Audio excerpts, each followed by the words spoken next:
আসসালামু আলাইকুম ওয়া রাহমাতুল্লাহি ওয়া বারাকাতুহু। আল্লাহ তাআলার অশেষ রহমতে আপনারা ভালো আছেন, সুস্থ আছেন আলহামদুলিল্লাহ। আজ আমি আপনাদের সাথে আলোচনা করব সিজদারত অবস্থায়, সিজদায় মাথা রেখে ছোট্ট একটি দোয়া 3 বার পড়লে আল্লাহ তাআলা আপনাকে এত ধনী বানিয়ে দিবেন, আপনার ধন সম্পদ রাখার জায়গা পর্যন্ত হবে না ইনশাআল্লাহ। আপনার চাহিদা পূরণ করে দিবেন আল্লাহ তাআলা, আপনার যতটুকু প্রয়োজন ধন সম্পদের। আমি অনুরোধ করব অবশ্যই ভিডিওটি সম্পূর্ণ দেখে আমলটি করার জন্য। অবশ্যই যারা এই মুহূর্তে ভিডিওটি দেখছেন তারা ভিডিওটিতে একটি করে লাইক দেবেন, চ্যানেলটি সাবস্ক্রাইব করা না থাকলে দয়া করে সাবস্ক্রাইব করে বেল বাটনটি অন করে রাখবেন। চলুন সম্পূর্ণ ভিডিওটি দেখলে আপনারা বুঝতে পারবেন ইনশাআল্লাহ। মানব সৃষ্টির অন্যতম উদ্দেশ্য হলো আল্লাহ তাআলার ইবাদত করা। ইবাদতের মর্ম কথা হলো সর্বোচ্চ মর্যাদার অধিকারী সত্তার সামনে সর্বাধিক বিনীতভাবে নিজেকে সঁপে দেওয়া। আক্ষরিক অর্থে এটা সর্বতভাবে সিজদার মাধ্যমে সম্ভব। মানব সৃষ্টির সূচনায় আদি পিতা আদম আলাইহিস সালামকে কিবলা বানিয়ে সিজদা করার নির্দেশ জারি করা হয়েছে। পৃথিবীর সব কিছুই মহান রাব্বুল আলামিন আল্লাহ তাআলার জন্য সিজদা করে। ইরশাদ হয়েছে, আর আল্লাহ তাআলাকে সিজদা করে যা কিছু আছে নভমণ্ডলে ও ভূমণ্ডলে এবং তাদের ছায়াসমূহ সিজদা করে, সকালে ও সন্ধ্যায়, ইচ্ছায় ও অনিচ্ছায়। সূরা রাদ আয়াত 15। অন্যতম মহান আল্লাহ তাআলা আরো বলেন, তুমি কি দেখো না যে আল্লাহকে সিজদা করে যা কিছু আছে নভমণ্ডলে ও ভূমণ্ডলে, সূর্য, চন্দ্র, নক্ষত্র রাশি, পর্বত রাশি, বৃক্ষলতা, জীবজন্তু ও বহু মানুষ। আর বহু মানুষ যারা সিজদা করতে অস্বীকার করেছে তাদের উপর শাস্তি অবধারিত হয়েছে। বস্তুত মহান আল্লাহ তাআলা যাকে লাঞ্ছিত করেন তাকে সম্মানদাতা আর কেউ নেই। নিশ্চয়ই আল্লাহ যা চান তাই করেন। সূরা হজ আয়াত 18-তে বলা হয়েছে। শুধু নিম্ন জগতে নয়, সিজদা এই নিয়মে রয়েছে উচ্চ জগতেও।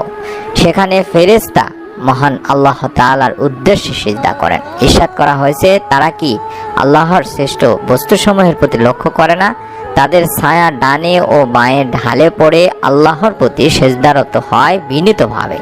আসমান ও জমিনে যত প্রাণী আছে সবই মহান আল্লাহ তাআলাকে সিজদা করে এবং ফেরেশতারাও, আর তারা অহংকার করে না।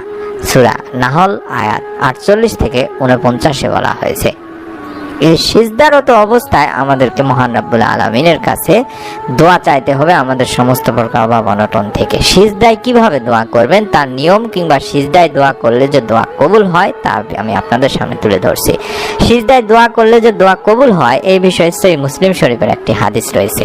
নবী করিম সাল্লাল্লাহু আলাইহি সাল্লাম বলেছেন, বান্দা যখন সিজদারত অবস্থায় থাকে তখন সে তার রবের সবচেয়ে নিকটবর্তী অবস্থায় চলে যায়।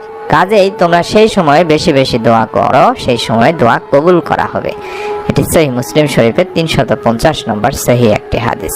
এবার আমরা জেনে নিব সিজদায় দোয়া করার নিয়ম কি। কি নিয়মে আপনি সিজদারত অবস্থায় সিজদায় মাথা রেখে দোয়া করবেন। সিজদায় দোয়া করার জন্য প্রথমে অবশ্যই আপনাকে সিজদাহের তাসবিহ পড়ে নিতে হবে। সেই হিসেবে মূলত আমরা সুবহান রাব্বিয়াল আলা অথবা অন্য যে কোনো তাসবিহ 3 বার পড়তে পারি। এই তাসবিহ পড়ার পরে আপনার দোয়া শুরু করতে হবে। সিজদার অবস্থায় থাকা অবস্থায় হোক সেটি ফরজ, সুন্নত কিংবা নফল নামাজ। অর্থাৎ আপনি চাইলে ফরজ নামাজের সিজদাতেও দোয়া করতে পারবেন, এটি বৈধ রয়েছে। তবে বিভিন্ন আলেম এবং স্কলারদের মতে অনেকেই বলেছেন অন্তত ফরজ নামাজের সিজদায় দোয়া না করা উত্তম, তবে এটি নাজায়েজ নয়।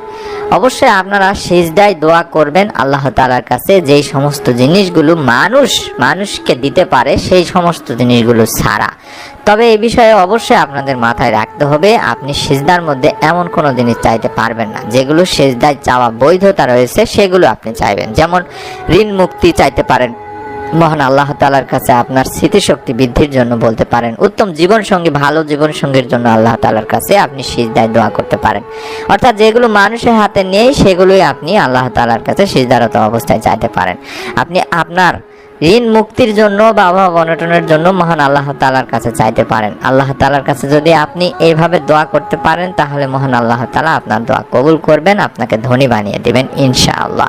হযরত ইবনে ওমর রাদিয়াল্লাহু তাআলা আনহু থেকে বর্ণনা করেন, একজন জনৈক ব্যক্তি হুজুর আকরাম সাল্লাল্লাহু আলাইহি সাল্লামের খেদমতে এসে আরজ করলো, ইয়া রাসূলুল্লাহ সাল্লাল্লাহু আলাইহি সাল্লাম, দুনিয়া আমাকে পরিত্যাগ করেছে, অর্থাৎ আমি অভাবগ্রস্ত অবস্থায় রয়েছি, আমার সচ্ছলতার কোনো কি উপায় আছে বা পরিত্রাণের কোনো উপায় আছে? ততত্র হুজুর সাল্লাল্লাহু আলাইহি সাল্লাম বলেছিলেন, তুমি সিজদারত অবস্থায় সেই দোয়াটি করবে যেই দোয়াগুলোর কারণে বা যেই দোয়াগুলো ফেরেশতারা করে, ফেরেশতাদেরকেও রিজিক প্রদান করা হয়। সুবহানাল্লাহ। সেই দোয়া করলে আপনিও আপনার রিজিকের সংস্থান আল্লাহ তাআলা করে দিবে ইনশাআল্লাহ। হুজুর পাক সাল্লাল্লাহু আলাইহি সাল্লাম এই দোয়াটির কথা বলেছেন। সিজদারত অবস্থায় এই দোয়াটি আপনাদেরকেও করতে হবে সিজদা তাসবিহ পড়ার পরে। দোয়াটির বাংলা উচ্চারণটা আমি এই মুহূর্তে স্ক্রিনে দেখাই দিচ্ছি, স্ক্রিনশট নিয়ে মুখস্থ করে নেবেন। অবশ্যই সিজদায় পড়ার চেষ্টা করবেন এবং অনুরোধ করব ভিডিওটি দেখতে থাকুন। নিয়মটি আমি বলে দেব কি নিয়মে এই দোয়াটি করতে হবে। এই দোয়াটির বাংলা উচ্চারণ হচ্ছে সুবহানাল্লাহি ওয়া বিহামদিহি সুবহানাল্লাহিল আযীম ওয়া বিহামদিহি আস্তাগফিরুল্লাহ। আমি আবার একবার বলে দিচ্ছি, সুবহানাল্লাহি ওয়া বিহামদিহি সুবহানাল্লাহিল আযীম ওয়া বিহামদিহি আস্তাগফিরুল্লাহ। এই দোয়ার বাংলা অর্থটি হচ্ছে, আল্লাহ তাআলার পবিত্রতা বর্ণনা করছি এবং তার প্রশংসা গীতির সাথে তাকে স্মরণ করছি। মহান রব্বুল আলামিন আল্লাহ তাআলার পবিত্রতা বর্ণনা করছি এবং তার প্রশংসা বর্ণনার সাথে আল্লাহ তাআলার নিকট ক্ষমা প্রার্থনা করছি। এই আমলটি আপনাদেরকে অবশ্যই সিজদারত অবস্থায় করতে হবে। যেই লোকটি বা যেই সাহাবী এই কথাটি বলেছিলেন, যে সাহাবীকে আল্লাহ রাসূল সাল্লাল্লাহু আলাইহি ওয়াসাল্লাম এই দোয়াটি শিখিয়ে দিয়েছিলেন, সে সাহাবীটি অতঃপর চলে গেলেন এবং দীর্ঘদিন পর্যন্ত ফিরে এলো না। এরপর একদিন হঠাৎ এসে আল্লাহ রাসূল সাল্লাল্লাহু আলাইহি সাল্লামের কাছে আরজ করলো, ইয়া রাসূলুল্লাহ সাল্লাল্লাহু আলাইহি সাল্লাম, দুনিয়া আমার কাছে এত বেশি পরিমাণে এসেছে যে তাকে কোথায় রাখবো আমি জানি না। অর্থাৎ তার ধন সম্পদ আল্লাহ তাআলা এত পরিমাণ বৃদ্ধি করে দিয়েছেন মহান রাব্বুল আলামিনের কুদরতি এবং গায়েবী সাহায্য থেকে, যে সে তার ধন সম্পদ রাখার জায়গা পাচ্ছে না। সুবহানাল্লাহ, সুবহানাল্লাহ। নিয়তটি করে ফেলুন তিনি ভাই বোনেরা, বিশ্বাস করে আমলটি করবেন।